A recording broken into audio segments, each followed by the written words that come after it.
I'm wearing this silly hat for two reasons.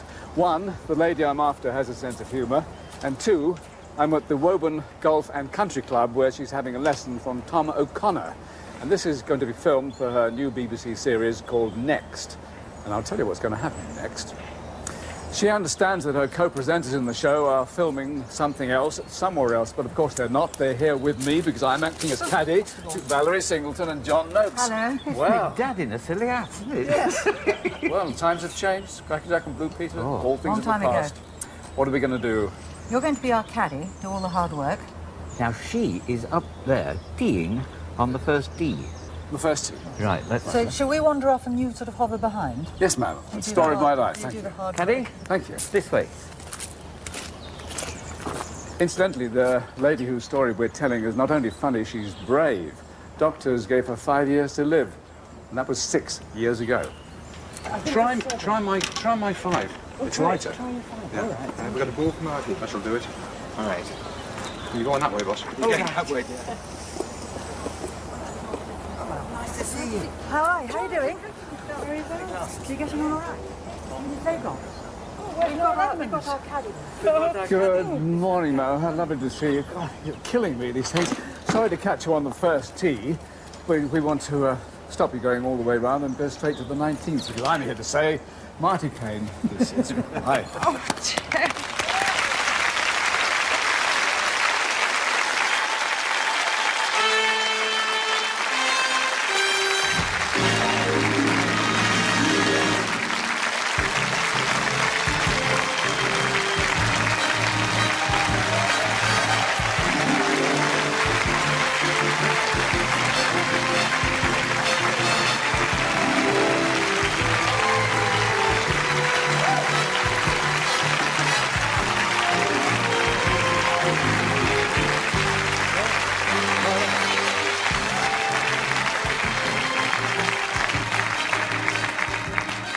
While you take in, as you have all the familiar faces of family, friends and colleagues, let me say thanks again to Valerie and John. Tom has had to head north, by the way.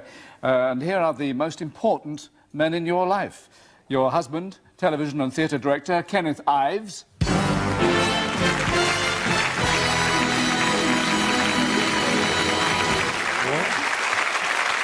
your sons from your previous marriage, Lee and Max.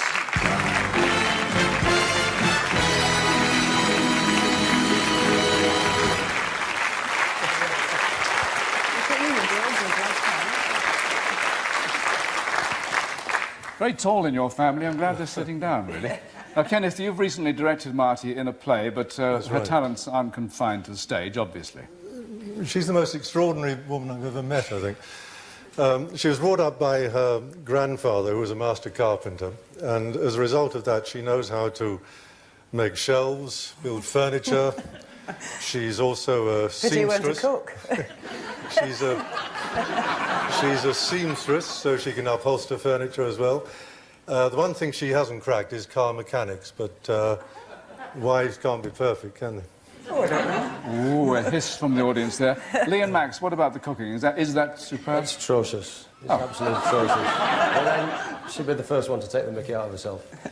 Right, it gives a full picture of you now. Yes. And, of course, we mustn't forget the youngest man in your life. Your only grandchild is 2-year-old Charlie. Hello! Hello, Charlie. Hello, And a few words. Well, Marty, let us start with a moment that millions will remember, your winning appearance on New Faces 20 years ago. Memories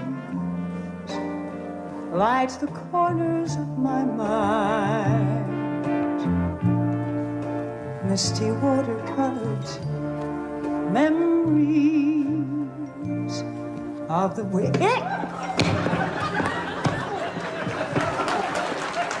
No, his name was Lorenzo. He used to do the strangest things. He stuck a pamphlet on how not to get pregnant through the letterbox. Which was the only way I wasn't worried about. God knows I'm not a fool girl. I really shouldn't care. Lord knows I'm feeling young again and quite insane because I'm mad about the boy. Yes, I'm mad about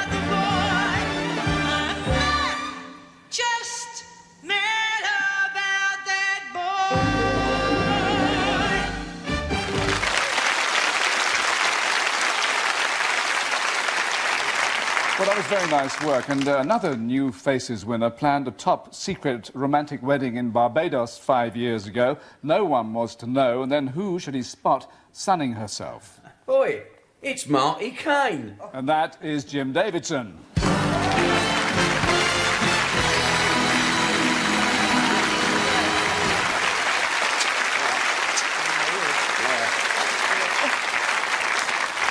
Bit of a shock, was it, Jim? Yeah, gate crashed me wedding. Yeah, it was very sort of secret affair, and I thought, right, no one knows we're here. And then Marty stuck her head round there. You was on the beach, and I sort of... Yes, you had to talk to me because nobody else was. Yeah, that's right. No, it was quite a good wedding. Yeah. It was great, One yes. of my better ones. Yes, I'm hoping you'll not invite me to any more, Jim. No, that's right. No, this is it now. I'll draw the line here. I must just say something. Seeing Marty singing there like that, it's great. I know you're a great singer. Someone always says to me, like, being a comedian, isn't it funny in this country, people don't find women funny? Well, there's a lot of people in this country, in that case, that have not been to see Marti Caine, because I think you're fantastic. Thank you, Jim. Well said. Well, Marti Caine, this is your life. You were born on a January day in Sheffield and christened Lynn Denise Shepherd. There you are in front of a camera for the first time, aged 12 months.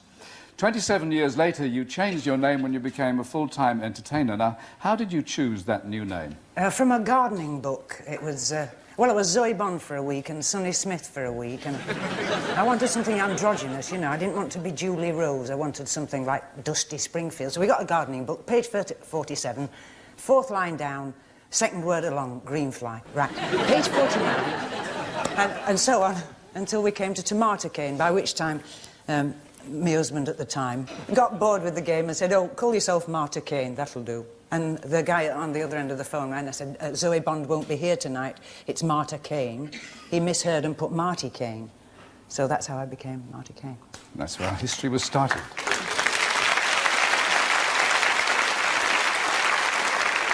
Well, you are the only child of Dennis and Elizabeth Shepherd, and home was at 25 Hesley Road, Shire Green. Your father was a steel mill draftsman. Now, you have a happy childhood, especially enjoying the local dancing school, and then tragedy strikes. Your father dies at the age of 32, and you were just 7. Well, sadly, worse was to come because your mother, unable to cope without your father, became addicted to sedatives. She was admitted to hospital and you were placed in a children's home in Stirlingshire, but you decided it was not going to be home for you. So what did you do? I made a vast escape plan, which failed miserably because somebody nicked me 7 and a tanner. So, which was my contingency fund. So I stole a penny from beneath a milk bottle and bought a platform ticket. Got on the train. You've not got the guard, have you?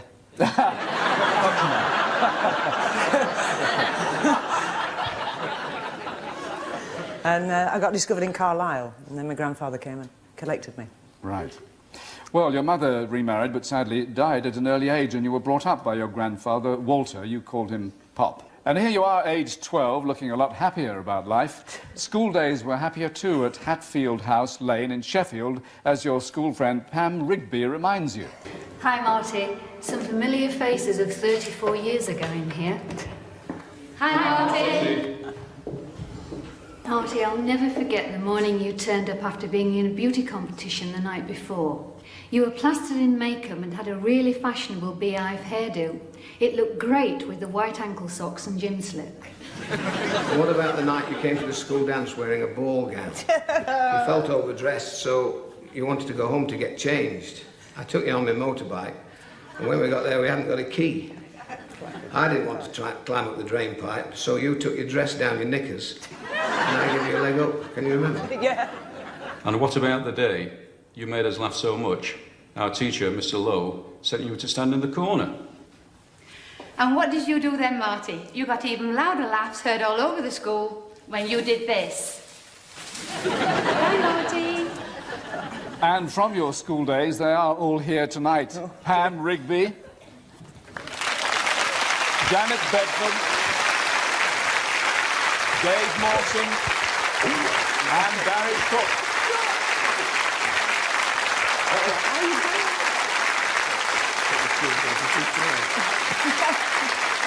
And your gym mistress, who is still there, 34 years on, Becky Ellis.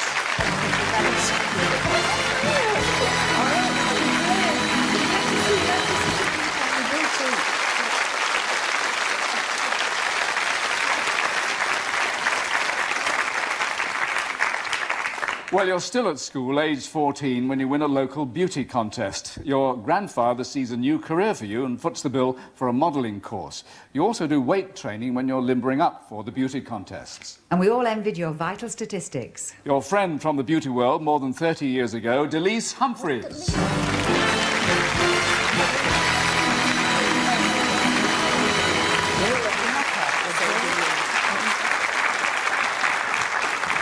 So, Delise, Marti was impressive, was she? Oh, indeed. At 16, 5'8", which she still is, of course, and 40, 24, 36. Well, we have the photographic evidence over here. And what did the other girls think about that? Oh, we weren't jealous. Not at all, because she made us all laugh so much backstage that we never had any nerves just before entering a competition. And we had a few laughs, didn't we? We certainly did. In fact, I think anyone that knew you then knew you were going to be a star comedian. Oh, thank you, Delise. Thank you very much. Nice to be here tonight.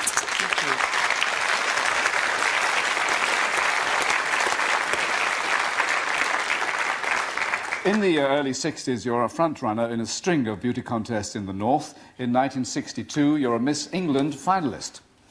You married your first husband when you were 17 and you had your 2 sons. And the glamour girl takes a series of part-time jobs to help support the family. Cleaner, decorator, hairdresser and croupier. And that's when you decided to become a nightclub singer. When did the singing become a comedy act? As soon as they heard the singing, really.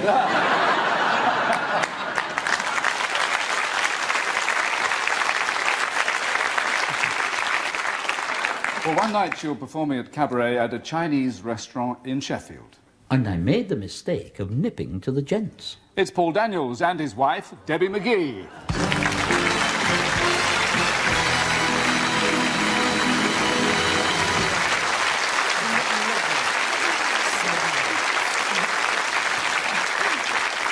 So, what happened when Marti spotted you? Well, Marti was on stage and wearing a pelmet, and she had these legs, and she was doing all these jokes, because she used to have a northern accent.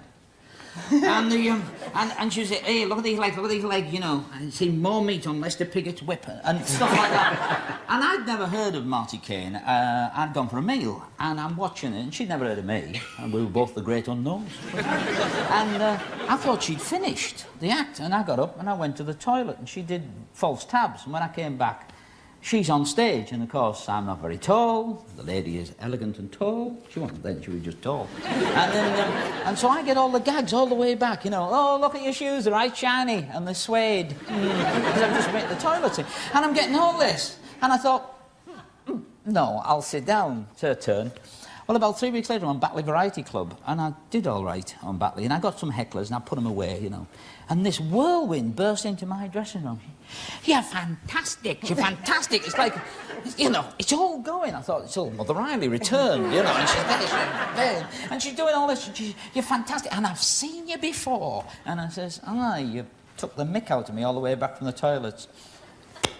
You could have murdered me, she said. You could have murdered me, which I couldn't, because you're lovely, and you're funny, and you're very talented, and if you weren't so tall, you know, Debbie, you wouldn't have had the job. But thanks all the same, Paul and Debbie.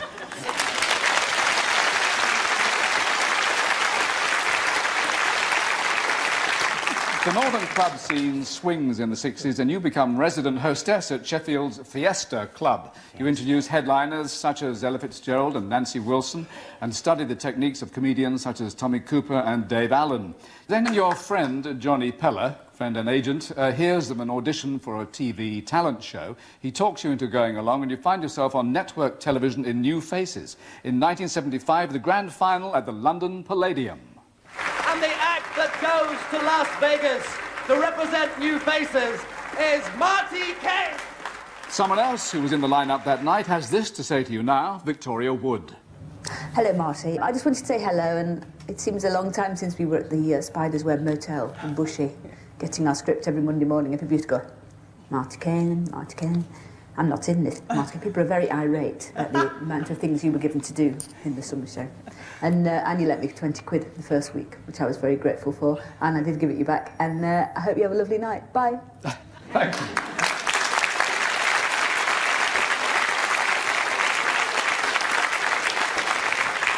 you. In 1978, you're signed up for your own television show. That same year, your marriage breaks up, but a chance to headline in Sun City in South Africa for an 18-month engagement arrives at just the right time. Now, in the early 80s, you switched to the BBC, first with your own variety show, and then you try your hand at situation comedy. You play a television researcher in Hillary. Before you arrange things on my day off, I think an apology is due. Accepted. From you male chauvinist hawk scratching. All right. What was that we all want to hear? I apologise. Oh, thank you. Oh, one more thing, George. Nip down to the corner shop. Get me a packet of wine gums, will you? Playing Hillary's boss there, Philip Maddock.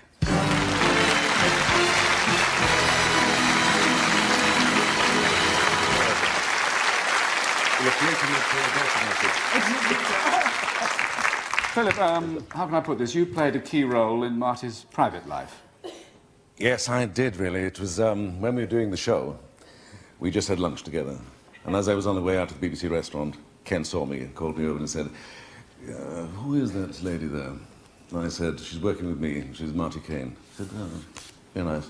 And a coincidence was a week later, I was on my way out, and he said, if I came over to your table, would you introduce me to the lady? And I said, I might.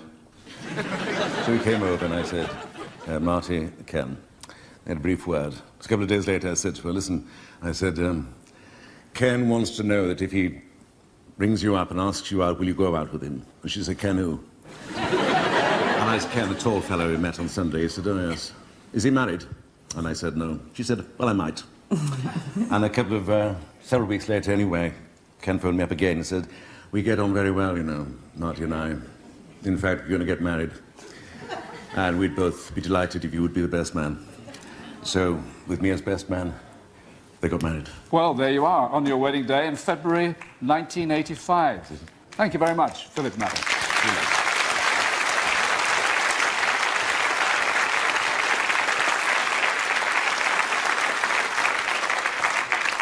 In 1986, you devised, write and perform in your own stage show at the Donmar Warehouse in London. These days, as an established star, you're invited to all the big first nights, and your golfing instructor, Tom O'Connor, recalls one that still burns in his memory.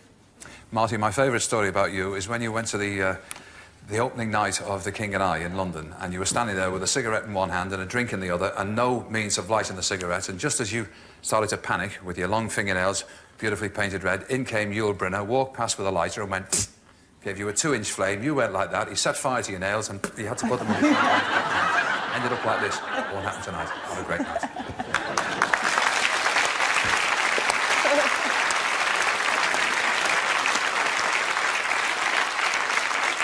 Well, next it's back to television with a revival of New Faces, this time as Star Compare. Again, it's hot stuff. Oh, shut up! My foot's on fire. It's what I know I'm doing. I know what I'm doing. I know what I'm doing. Shut up.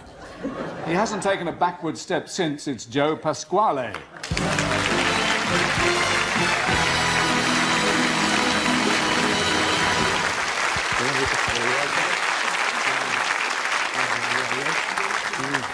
Joe, what exactly was happening there? Basically, I was on fire. The thing was, it was my first telly, really. It was live television, and my bottle had gone completely. I'd lost my bottle completely. So I took my sock off and tried to stamp it out of my toes, and as you saw, I was turning around in the wings going, I know what I'm doing, because he's ready to go with the bucket of water, and she's going, oh, look, he's on fire. And the fireman's going, oh, look, he's on fire. And I'm looking at him going, look, put me out. But I wasn't saying it. I was going, I'm OK, but I was saying, put me out, right? And they didn't, they just let me burn. And look at you now. And they look at me now. And at the end of the show, she said, we didn't bother to put you out because you thought it looked like you knew what you was doing. And that was it. And we're getting out. Thank you, Joe Pasquale.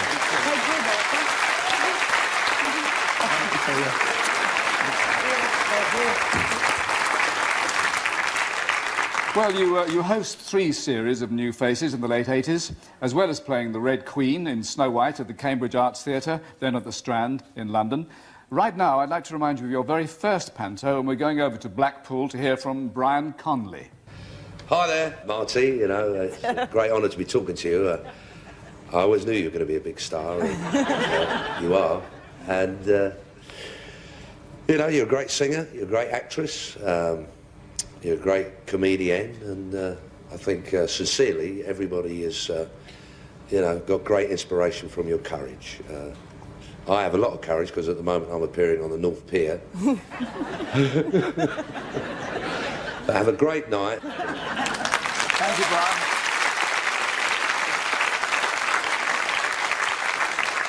You waited a long time before making your first appearance in a play. It was Neil Simon's comedy, The Gingerbread Lady, and the director was your husband, Kenneth. And I took you out to lunch every day so you could talk about the director behind his back. Your co-star, Geoffrey Holland.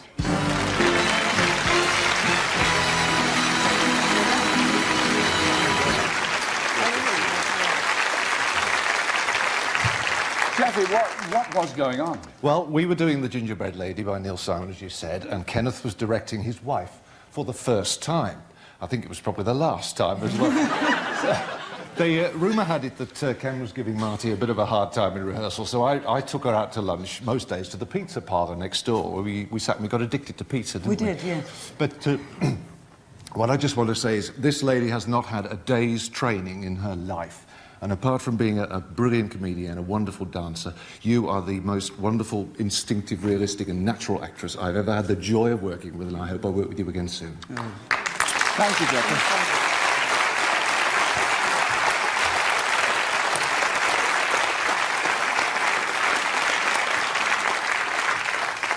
Well, Marty, as you wrote in your book, A Coward's Chronicles, you were taken ill in October 1988. Malignant lymphoma was diagnosed. You were put on chemotherapy, which someone has described as almost killing you to bring you back to life. A member of the panel of New Faces was a constant visitor to your bedside. And I'm here tonight, you old bag. A typical warm greeting from Nina Mishkov.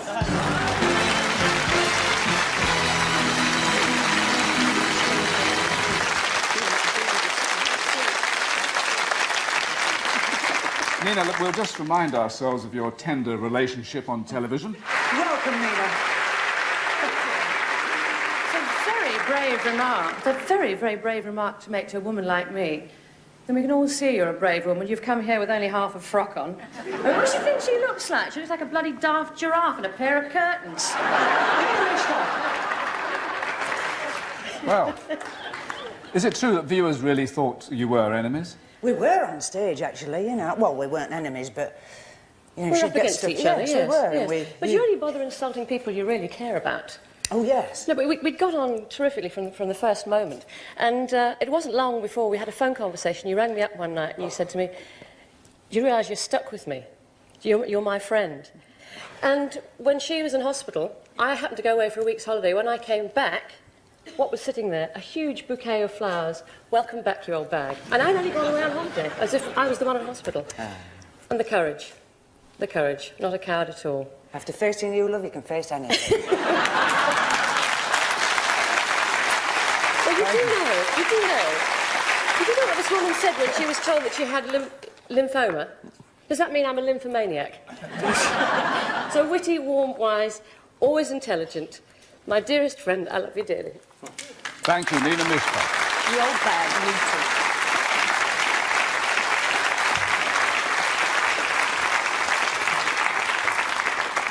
Well, now, a performer who once played the clubs with you was also to find himself being treated for the same form of cancer. Like you, he's still working. Tonight, in your home city, Sheffield, Joe Longthorne.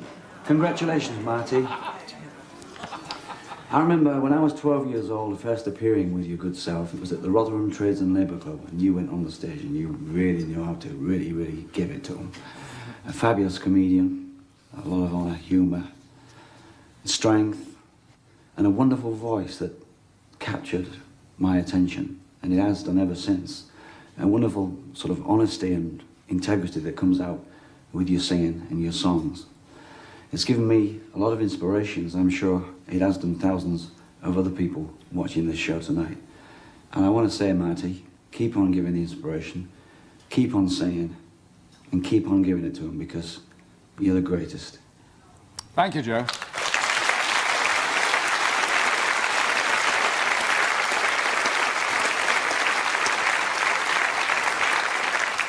In 1993, you underwent a successful bone marrow transplant, which put you in full remission. You were looked after for 40 days and nights by someone very special on the Bodley Scott 3 ward at Bart's. Marty, remember our night out, sitting on the fire escape? Bart's care assistant, Carol Willock.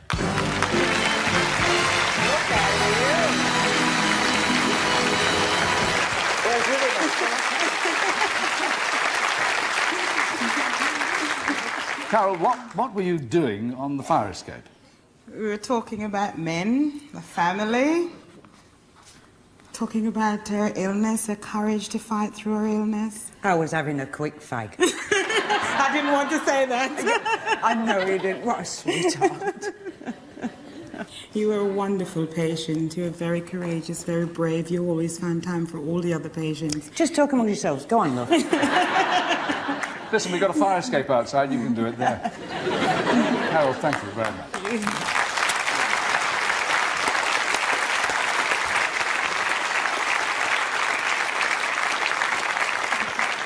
Now, in 1990, you published your book about your fight for life, and you dedicated it to someone who very much encouraged you when you were a little girl. You've said he was the greatest influence on you. Yes. 34 years ago, he went back home to the other side of the world. You sent him a copy of your book, and you said you look forward to his comments. A Coward's Chronicle? I'll not have that for the title of the book. See me. Well, we've flown here more than 10,000 miles from Blackman's Bay in Tasmania. Your old school teacher in Sheffield, Bill Lowe.